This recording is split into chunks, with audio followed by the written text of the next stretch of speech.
bonjour. Alors, donc je vais aborder la question du couple et du cancer.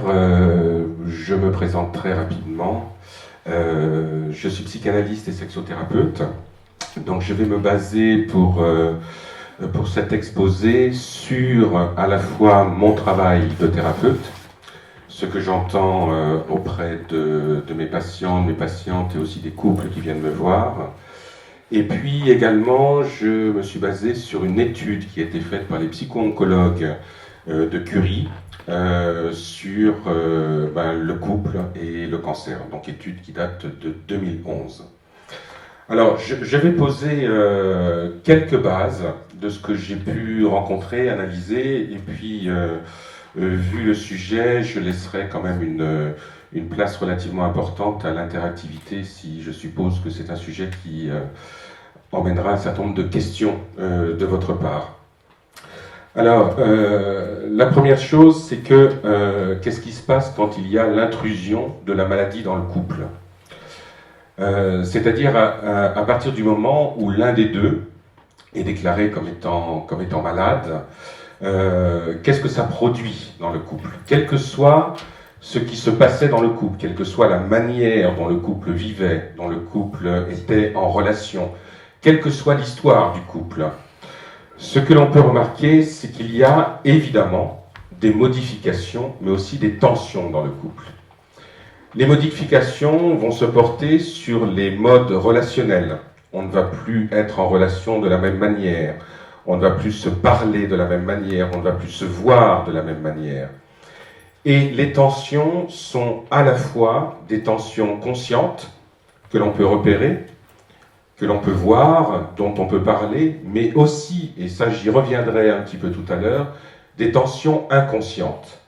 Et des tensions qui vont se traduire dans la manière dont on va être en relation l'un et l'autre directement, mais avec aussi un élément qui est très important et que je rencontre dans mon cabinet, qui sont également la mise en place de fantasmes liés à l'arrivée de la maladie dans le couple. Alors ces fantasmes, j'y reviendrai plus tard.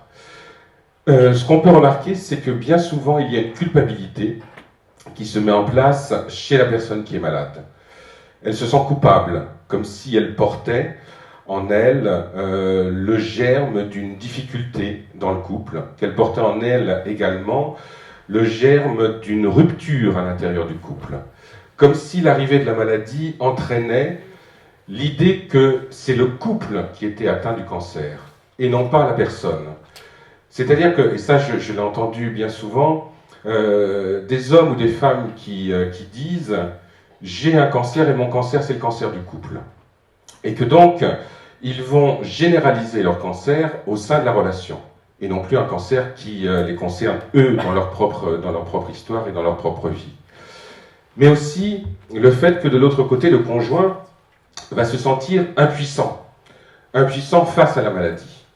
Et que vous avez donc dans le couple, à la fois, bien souvent, l'un qui se sent coupable, comme si il y avait une malédiction dont il était porteur, et de l'autre, l'autre personne du couple qui, elle, ne sait pas comment faire, ne sait pas quoi dire, ne sait pas comment réagir, et qui donc va se retrouver dans une situation d'impuissance. Et j'ai rencontré plusieurs couples qui venaient dans ce cas-là, et j'avais en face de moi une personne qui portait toute la culpabilité du monde sur elle, la personne malade, et de l'autre côté, quelqu'un qui aimerait bien communiquer, aimerait bien pouvoir dire, mais qui n'a pas le mode d'emploi communicatif, et qui se retrouve donc dans une espèce d'impuissance. Donc vous imaginez ce que ça donne à l'intérieur du couple, c'est-à-dire à la fois une énorme culpabilité d'un côté, et de l'autre côté, une impuissance profonde. Donc culpabilité et impuissance ensemble, bien sûr, ça met à mal toute l'organisation du couple, toute l'organisation préalable. Alors là, je pose des bases qui sont dites négatives, bien entendu. Je vous proposerai, à la fin de cet exposé, quelques pistes, bien entendu, à partir desquelles la présence de la maladie dans le couple peut entraîner sur des terrains où le couple peut trouver une possibilité de continuité. Je dirais presque malgré la maladie, à cause de la maladie, à travers la maladie. En fait, chacun souffre de façon différente. Chacun est dans sa souffrance, une souffrance liée à la culpabilité d'un côté, une souffrance liée à l'impuissance de l'autre. Et lorsque ces patients viennent me consulter ou consulter un psy de manière générale, en fait, nous avons en face de nous deux souffrances qui sont différentes et deux souffrances qui ne peuvent pas s'accorder, qui ne peuvent pas dialoguer. La question pour nous, à l'endroit de la psy, bien entendu, ça va être de pouvoir entendre ces deux souffrances et de pouvoir les différencier. Et bien souvent, lorsque j'ai travaillé avec des couples dont l'un était atteint du cancer, très rapidement, je mets en place des séances individuelles. Parce que très rapidement, il va falloir que je puisse recevoir, moi en tant que thérapeute, la culpabilité de l'un qui n'ose pas se dire en présence du conjoint ou de la conjointe, et puis l'impuissance de l'autre qui n'ose pas se dire aussi en présence du conjoint ou de la conjointe.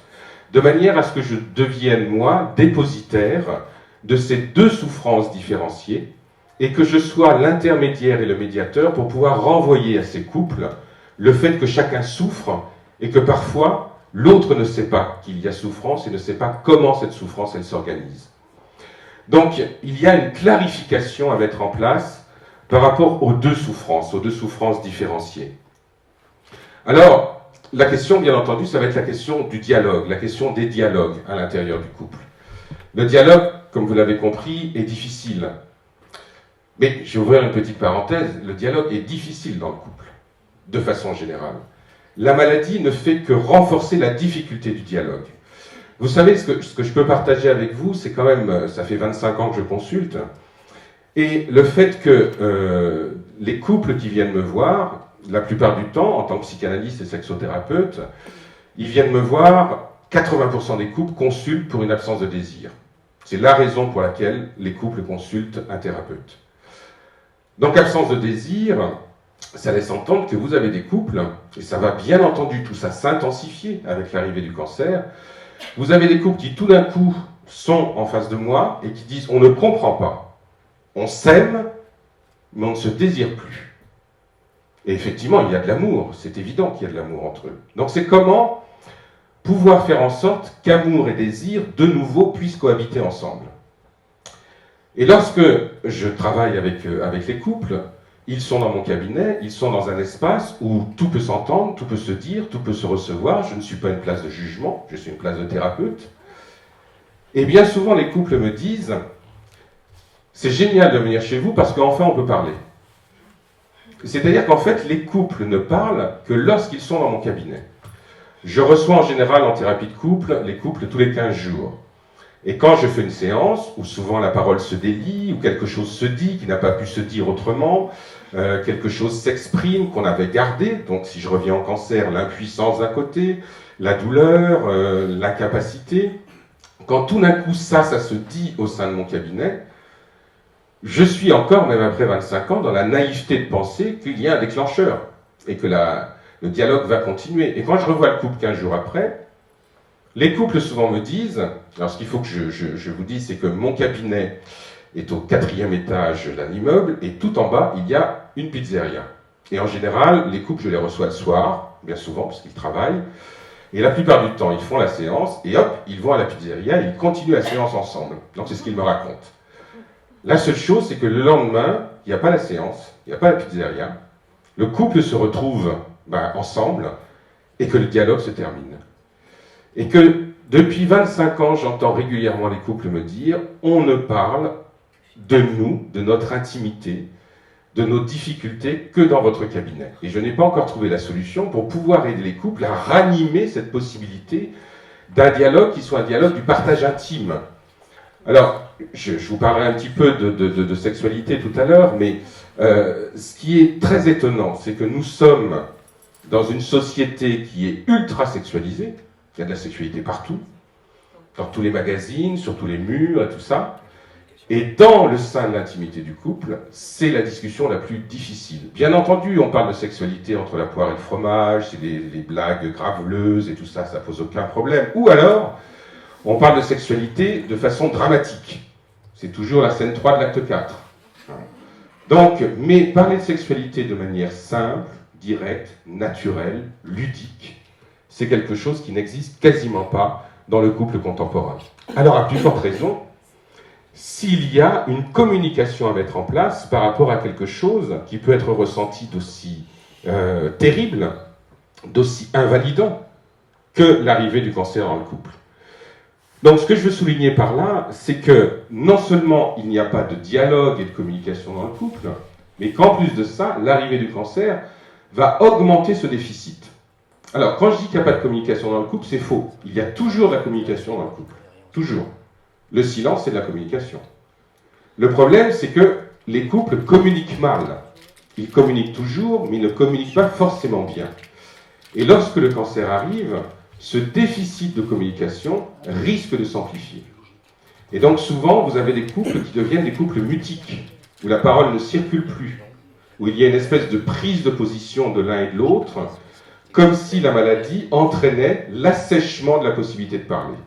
Alors que déjà, la possibilité de parler est très difficile, avec le cancer, elle ne fait que s'augmenter. Il y a aussi l'idée que, dans le couple, l'arrivée du cancer, c'est la fin du projet de couple. C'est-à-dire que tout d'un coup, il n'y a plus de projet, on ne se met plus en perspective. Tout est ramené essentiellement à l'endroit de la maladie. Et que donc, le travail que je fais, d'un point de vue, bien entendu, de l'accompagnement psychologique, c'est comment aider le couple à pouvoir néanmoins construire un projet, mettre en place quelque chose qui les met en perspective, parce que tout à l'heure on parlait de la dimension importante de l'exercice physique par rapport au cancer du sein, c'est la même chose dans le couple. C'est-à-dire que l'exercice physique laisse entendre qu'il y a un mouvement. Et bien souvent, l'arrivée du cancer dans le couple met en place une stagnation relationnelle. Et que donc, comment on peut remettre le couple en mouvement, même si le cancer est présent? Comment on peut remettre le couple en perspective et en projet? Et donc, bien souvent, le dialogue n'a pas lieu parce qu'il n'y a pas de projet de couple. Certains couples également continuent comme si de rien n'était. Ça n'existe pas. Il y a un déni. Alors, le déni, c'est un terme qui appartient à la psychanalyse. Le déni, c'est que tout dit que c'est là, mais rien en moi ne valide le fait que c'est là. C'est-à-dire que si je suis dans le déni, je peux très bien me dire, là je suis en train de parler devant la mer. Voilà. Cette salle n'existe pas, vous n'existez pas. C'est-à-dire que je suis dans le déni. Tout me raconte que c'est présent, mais en même temps, quelque chose en moi ne valide pas cette présence. Et par rapport au cancer, c'est certains couples qui fonctionnent avec l'idée qu'il n'y a pas eu d'annonce. Ce n'est pas présent. Et qu'à un moment donné, on va se réveiller le matin et ça n'aura pas existé. Donc il y a une espèce de mécanique relationnelle qui se met aussi en place dans le couple, qui est de l'ordre de la pensée magique. Et cette pensée magique dans le couple va entraîner le fait que, à un moment donné, si on pense d'une certaine manière, si on fait telle chose, vous savez, c'est un peu le complexe d'Amélie Poulain.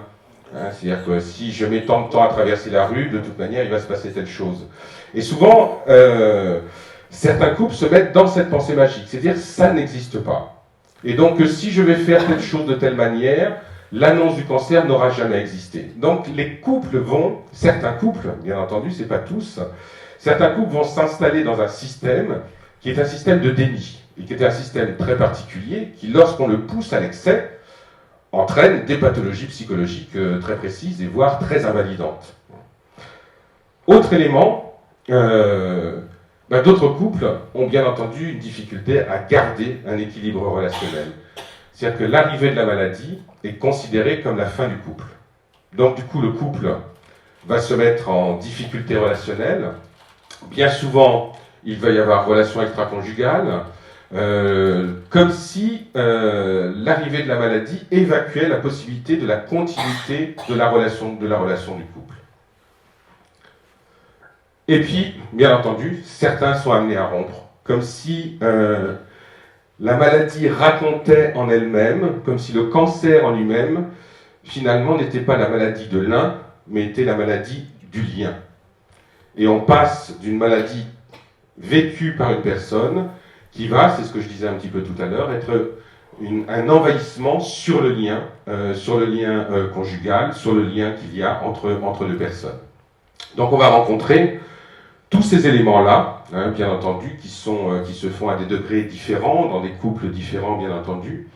Mais ça rejoint ce que j'ai pu rencontrer dans mon cabinet et aussi ce qui ressort de l'étude des psycho-oncologues de Curie. Les émotions que l'on rencontre le plus souvent, ce sont la colère, la peur, la tristesse. Bon, je crois que c'est ces trois émotions qui sont des émotions fondamentales, paraissent assez claires et assez évidentes. Ce que je voudrais souligner, c'est que sur le terrain de la psychologie, nous avons 6 émotions primaires. La colère, la peur, la tristesse, le dégoût, la surprise et la joie. Ces 6 émotions, si vous observez un enfant qui vient de naître, qui a quelques jours, quelques semaines, vous allez les retrouver chez cet enfant. C'est vraiment les émotions de base qui nous fondent, nous, en tant qu'êtres humains. Et on va retrouver une suractivation de ces émotions lorsque la maladie est présente dans le couple. La colère, la question qui va se poser, c'est la colère contre qui? Contre quoi? La colère contre la maladie, bien entendu. Pourquoi est-elle là? Pourquoi maintenant? Pourquoi toi? Pourquoi moi? Cette colère-là, elle peut soit se manifester de manière saine, c'est-à-dire qu'elle va entraîner une dynamique dans la relation, une dynamique dans le combat, une dynamique qui va aussi entraîner un mouvement. Mais ça peut être aussi une colère qui peut se retourner contre soi. Pourquoi suis-je malade? Qu'est-ce que j'ai fait pour ça? Je suis le mauvais objet, je suis la mauvaise personne, c'est une malédiction qui me tombe dessus. Et la colère peut aussi se porter contre la relation, et la colère peut aussi se porter contre l'autre. Ce qui est très étonnant dans nos cabinets, c'est d'entendre parfois à quel point, face à des situations aussi aiguës que l'arrivée du cancer dans un couple, de voir à quel point ça va venir réveiller un certain nombre d'attitudes irrationnelles. Du genre, le genre de colère que j'ai pu entendre, c'est parce que je me suis marié avec toi que j'ai eu un cancer. C'est-à-dire comme si effectivement le lien entraînait la maladie. Bien sûr, on est dans l'irrationnel. Mais en même temps, cet irrationnel fonde une manière d'être au monde, fonde une manière d'être avec l'autre et fonde une manière d'être avec soi aussi. Et ça va jouer de la même manière par rapport à la peur et par rapport à la tristesse. Alors derrière la peur, bien entendu, il y a tout un tas de morbidités qui se met en place, c'est évident. Il y a aussi des couples qui rentrent dans des états de tristesse, qui sont des états de tristesse qui vont être partagés par l'un comme par l'autre.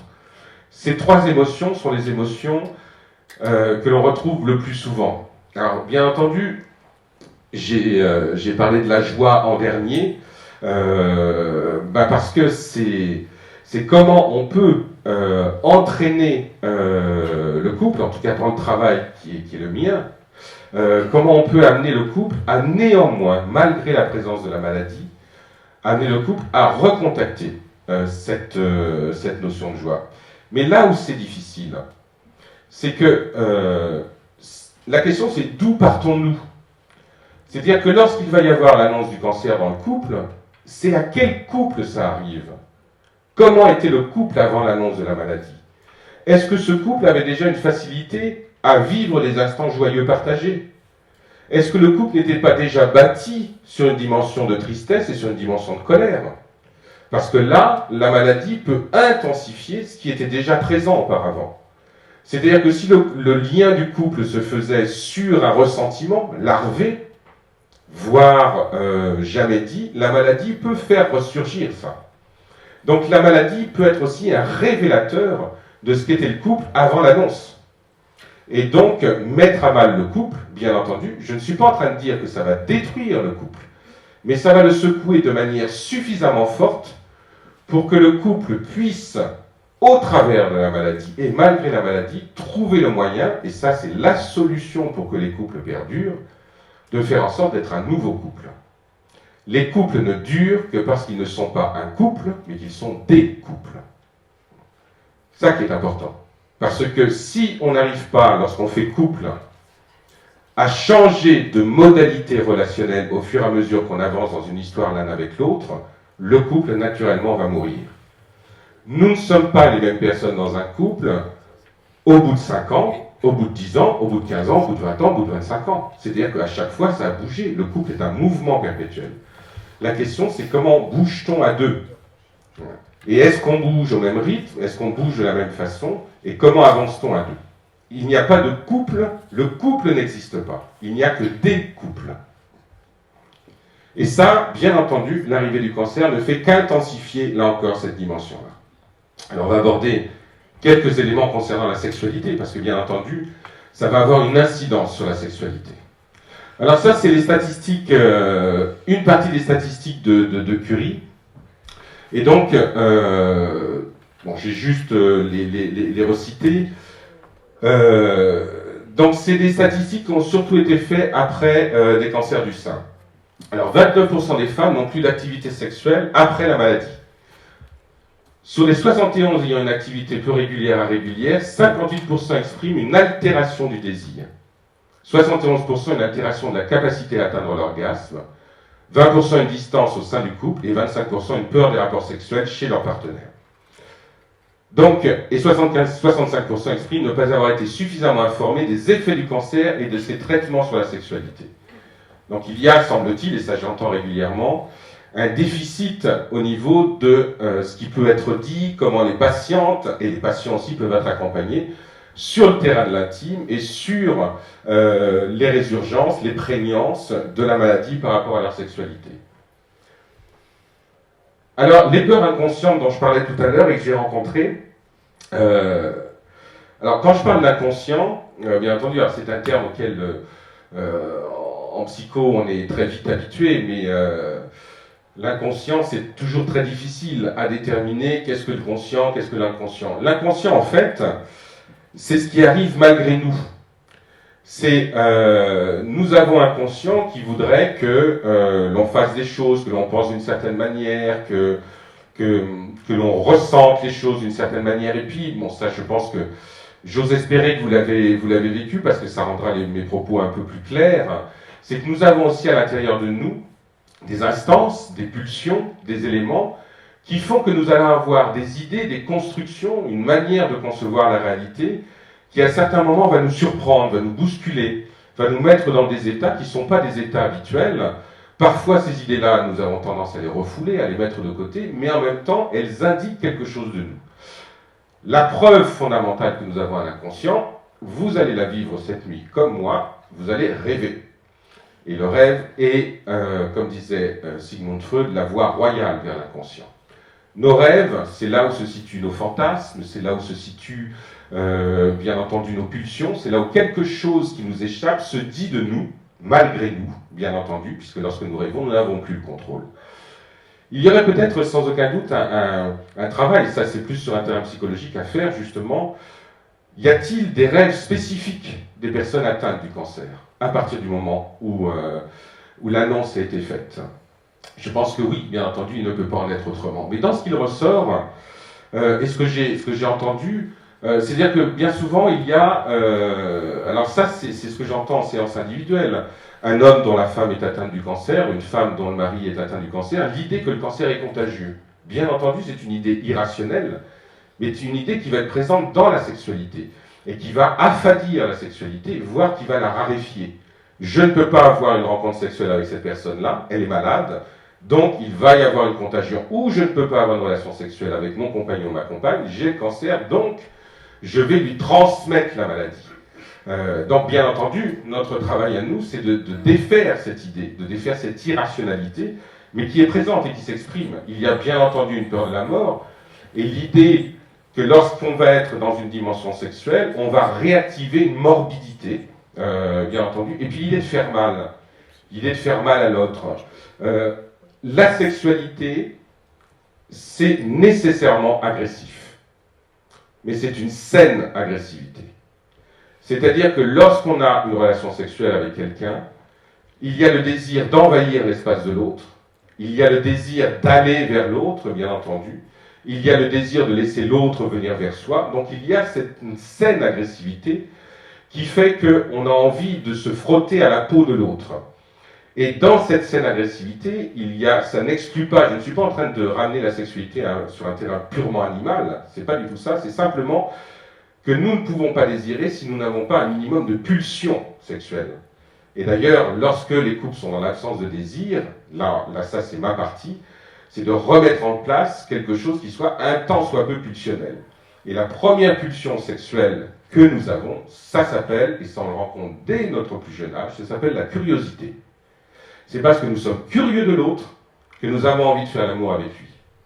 Et lorsque nous perdons cette curiosité, vous remarquerez que le désir a tendance à disparaître, voire se mettre un petit peu de côté. Donc, lorsque la maladie est là, dans ces peurs inconscientes, il y a cette peur de faire mal, parce que tout d'un coup, le désir disparaît, et on va perdre cette capacité à pouvoir aller vers l'autre avec cette saine agressivité dont je parlais. Alors, il y a des partitions séparées qui se jouent. Chacun joue sa partition. Celui qui se bat contre la maladie vit une expérience qu'il juge la plupart du temps comme impartageable. Je ne peux pas partager avec l'autre l'intime, le profond, le secret de ce que je ressens. Et bien entendu, si ça ne peut pas se partager avec des mots, si ça ne peut pas se partager avec des gestes, ça va difficilement se partager dans la sexualité. Et celui qui l'accompagne vit une solitude dont il a honte. Là encore, je l'entends bien souvent, c'est-à-dire elle souffre, il souffre, et moi je suis seul à côté, et je ne sais pas comment lui dire, comment l'accompagner, comment être avec cette personne-là. Donc il y a, ça rejoint ce que je disais tout à l'heure, c'est-à-dire qu'il y a vraiment ce lien entre deux mondes qui sont deux mondes séparés, deux montagnes, sur lesquels chacun est cantonné en train de faire des signes à l'autre et l'autre, la plupart du temps, ne comprend pas les signes qui lui sont adressés. Donc comment sortir de cette situation ? Eh bien, le problème, ça c'est vraiment la phrase forte, c'est-à-dire le cancer révèle les failles du couple, mais aussi ses forces. C'est-à-dire qu'avant qu'il y ait l'annonce du cancer, le couple existait, comme je disais tout à l'heure. Quel couple était-ce avant ? Était-ce un couple qui fonctionnait sur la colère, sur la peur, sur la tristesse, sur la joie ?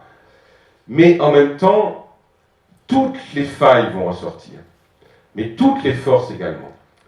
Et c'est comment nous pouvons, une fois que la maladie est là, faire ressortir les forces fondatrices du couple.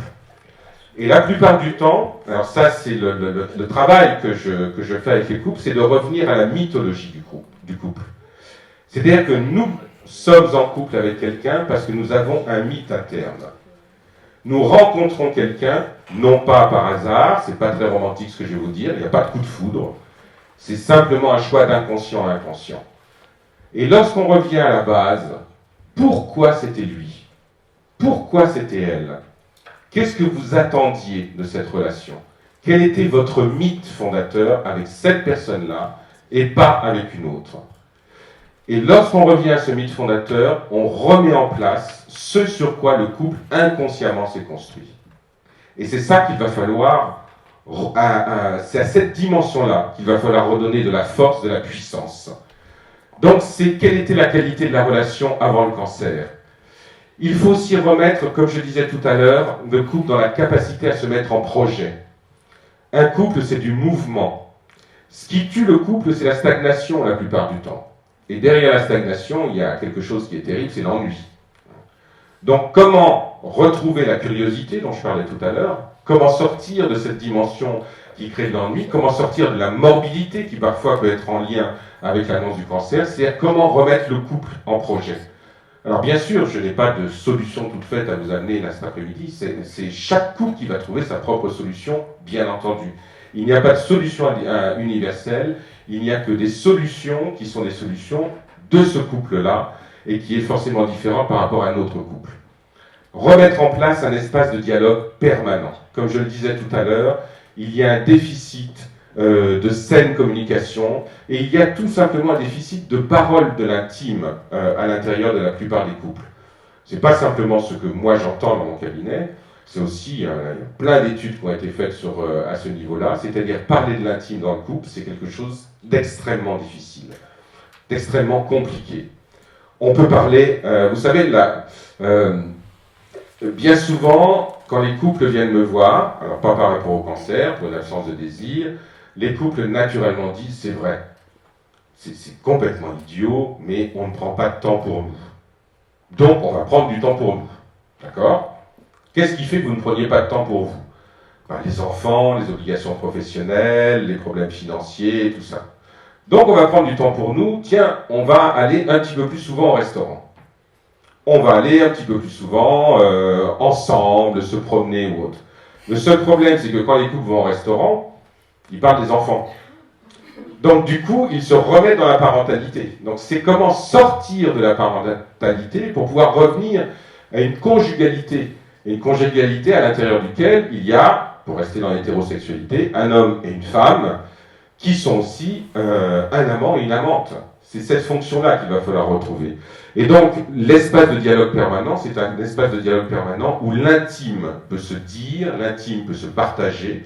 C'est surtout ça qui est en jeu. Parce que parler pour échanger de choses qui certes sont importantes et qui ne sont pas fondamentales, c'est ça qui est en jeu, c'est comment revenir à l'espace de dialogue permanent sur le fondamental et sur l'intime. Et puis en même temps, le fait d'être à la fois adulte et ludique. C'est un élément qui est très important parce que je parlais tout à l'heure du fait que les couples, lorsqu'ils sont ensemble, ont une tendance à dramatiser, notamment tout ce qui est de l'ordre de la sexualité. C'est qu'il est nécessaire de remettre dans le couple une dimension ludique, c'est-à-dire que de ne pas oublier que lorsqu'un couple se crée à son début, naturellement, le ludisme est là. Naturellement, on joue l'un avec l'autre. On joue à la relation. On retrouve quelque chose qui a un caractère enfantin, sans être complètement innocent et d'une naïveté déconcertante. Et cette dimension ludique, elle est fondamentale, justement lorsque la maladie est là. C'est presque une manière de lui faire un pied de nez. Et qu'à l'intérieur de la relation, il y a quelque chose où on va retrouver justement cette joie dont je parlais tout à l'heure. Cette dimension de la joie, c'est une dimension que nous vivons dès notre arrivée au monde. Et c'est retrouver cette dimension-là, retrouver cet enfant libre qu'il y a à l'intérieur de nous et qu'on va partager avec l'autre, je dirais, malgré la maladie. Et donc, vous savez, c'est la chanson de Brel, la chanson des vieux amants, où à un moment donné, Brel dit il nous fallut bien du temps pour arriver à être vieux sans être adulte. Hein. C'est exactement sur ce terrain-là que ça se situe. Hein. C'est comment être adulte, donc mature, et en même temps garder cette capacité à pouvoir rire ensemble. Hein. Parce que les couples qui ne font plus l'amour ensemble, bien souvent, c'est parce qu'ils ne font plus l'humour ensemble. Et que c'est ça aussi, c'est cette dimension-là qu'il faut pouvoir retrouver. Parce que dès qu'on recommence à rire, dès qu'on recommence à jouer ensemble, hein, vous remarquerez qu'entre jouer et jouir, hein, il n'y a pas beaucoup de différence, hein, il n'y a qu'une lettre. Et passer de solitaire à solidaire, c'est-à-dire comment retrouver la fonction de solidarité que représente la dimension du couple. Parce que comme chacun est dans son espace, comme chacun est enfermé à l'intérieur de lui, comme chacun est en lien avec ce qui le tourmente, ce qui le met en difficulté sans le partager à l'autre, c'est comment venir dans cet espace où à l'intérieur du couple, il y a une solidarité relationnelle et non pas une solitude qui empêche la possibilité de la relation.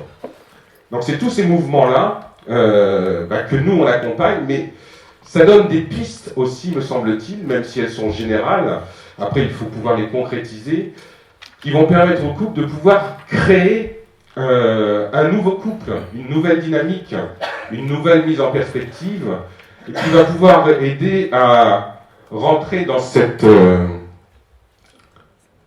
possibilité qu'il y a à pouvoir effectivement trouver la possibilité du rire et du rire partagé. Je vais passer maintenant au temps des questions. Je vous remercie. Voilà, c'est l'introduction. C'est pas une question en réalité. Hein. Bon, je suis patiente, enfin, en rémission. Ce qui m'interpelle, c'est le mot solitude. Hein. Passer du solitaire au solidaire. Et j'ai envie de dire que ça vaut dans tout le parcours du patient, que ce soit dans la période de soins ou dans la période de l'après-cancer. Et ça m'interpelle beaucoup parce que je pense qu'on est très entouré par les professionnels de santé. Mais on est entouré de manière solitaire. Ce parcours, on le fait, je pense, de manière très seule. C'est nous qui sommes aux soins, c'est nous qui sommes soutenus psychologiquement, c'est nous qui allons au yoga, c'est nous qui cherchons des solutions. Et je trouve que la dimension du couple n'est peut-être pas assez, en tout cas ce serait peut-être des projets à venir. Dans l'accompagnement du malade, je pense qu'il faudrait intégrer davantage l'accompagnement du couple.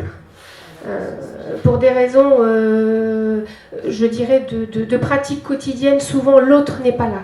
Il n'est pas là pour les soins, il n'est pas là dans les déplacements, enfin, à moins d'être retraité. Et je pense que, je ne sais pas si le plan cancer en parle sur ce dernier plan cancer, mais je crois que la dimension du solidaire, elle est à renforcer dans les années à venir pour mieux soigner. Oui, tout à fait. C'est pour ça que je la soulignais, cette dimension-là, qui est bien entendu, je le répète, en lien avec ce que je peux entendre dans mon cabinet. Alors, ce que je voulais souligner, c'est que l'arrivée de la maladie dans le couple va intensifier un certain nombre d'éléments, mais aussi ça intensifie cette dimension de la solidarité dans le couple, où dans certains couples, on peut s'apercevoir lorsqu'il y a l'annonce du cancer que tout d'un coup on était trop solitaire. Chacun dans sa propre barque, et que l'arrivée de la maladie peut resolidariser le couple. Mais cette dimension de solidarité, elle est très importante parce que le couple a naturellement une fonction de réparation. Une fonction de réparation par rapport à ses propres problèmes, par rapport à sa propre histoire, à ses propres blessures. Là, il s'agit de mettre en commun quelque chose qui puisse permettre que la relation en tant que telle puisse continuer malgré tout. Et c'est pour ça que certains couples n'arrivent pas à faire ce travail-là et qu'il y a beaucoup de ruptures qui se mettent en place parce que justement cette dimension de solidarité, elle ne se trouve pas, elle se trouve difficilement, soit parce qu'elle n'existait pas du tout avant, ou soit parce qu'on n'a pas la capacité à pouvoir la redynamiser. Mais bien sûr, si je l'ai noté, je suis tout à fait d'accord avec vous, c'est un élément absolument fondamental. Oui, bonsoir. Je voulais juste quand même préciser, j'ai été avec un cancer du sein opéré, sans traitement, sans suivi. Donc bon, voilà, j'ai perdu un sein, mais disons que dans une certaine simplicité de suivi.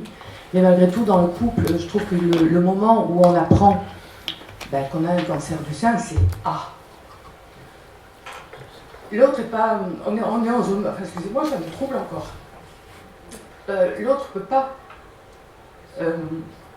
partager ça.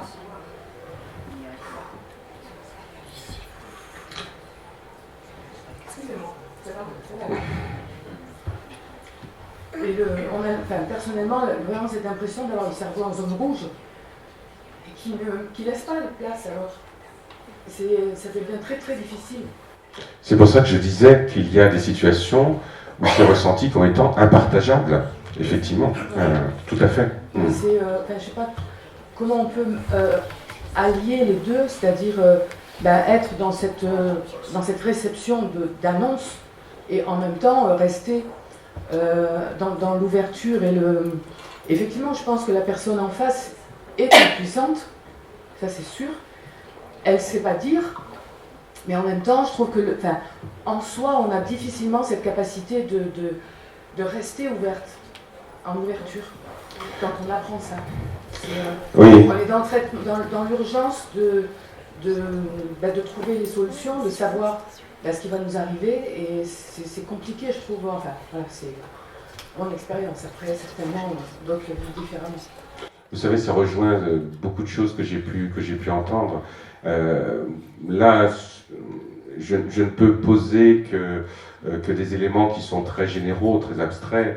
Et je vous remercie parce que votre témoignage rejoint effectivement un certain nombre de choses que j'ai pu nommer.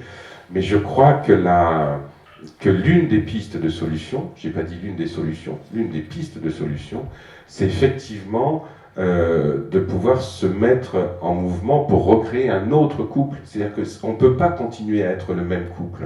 C'est absolument impossible.